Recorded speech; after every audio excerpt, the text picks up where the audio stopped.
Huyu alikuwa anasema Rigathi ni mkabila. Sasa juzi anapigia mimi kelele ati mimi na Uhuru Kenyatta tumeongea Kikuyu nyumbani. Sasa ukienda nyumbani uongelesha wa Kikuyu na wewe ni Mkikuyu, uwaongelesha Kiingereza ama Ki-Chinese, ni ujinga si ujinga? What William Ruto has done is what everybody should do. Sasa mimi kama ni Mmasai nikuje hapa, iko haja niongeleshe nyinyi Kizungu? So yeye ameongelesha watu nyumbani vile sisi tunaongelesha watu. Alikuwa anasema ati mimi ni mkabila, mimi nagawanya watu. Yeye ndiye mwenye kugawanya watu. William Ruto ametengeneza script for every region. Akienda kwa Wajaluo anaongea, anasema pima sima ile live. Anaambia Wajaluo ile wa Kikuyu, nilikosana na hawa hata kama walimpigia kura kwa sababu hakutaka nilete maendeleo hapa. Sasa mimi nimelete maendeleo hapa, ndio wananichukia. Kwa hivyo msijali, na hii kiti ya deputy president nitapatia nyinyi. Nitapatia huyu Wanga ama Oburu. Nasikia? Sasa hii Wajaluo wanapiga makofi, two term. Ameenda pale amedanganya hii Wajaluo ati ako na SGR. Uongo mtupu. Hii SGR haina contract.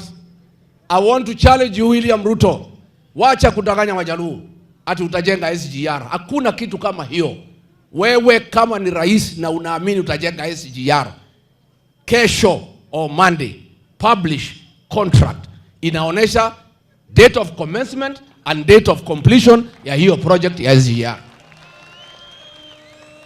Amepima ile Wajaluo anawapanga tu. Anajua wanapenda maendeleo, wangetaka leri. Anasema nitajenga. Ameshikana na kampuni ya Kichina, anaambia nendeni hapo mjifanye mnalete. But there is no contract for construction of SGR. I challenge William Ruto today. I challenge you. Go and publish the contract ya SGR showing date of commencement and date of completion and the financial agreement there too. And there is nothing you publish because there is nothing. Akifika Mlimani anabadilisha lugha. Jana amekuwa na watu ya Kirinyaga. Akaongea juu akasema toa life. Akaanza uongo. Watu ya Mlima mimi napenda nyinyi. Hakuna mtu anaweza kuja katikati yangu na mimi.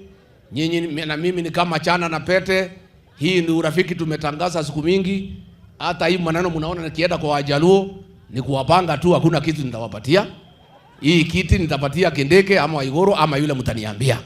So hata mkisikia ni yakiahidi Wajaluo ni kipindi tu. Unajua lazima upanga maneno. Huwezi ambia kila mtu ukweli.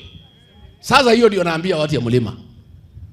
Sasa pale Mlimani ameahidi Kindeke, ameahidi Waiguru, ameahidi Ichong'wa, ameahidi mtu mwingine anaitwa JK Kariuki.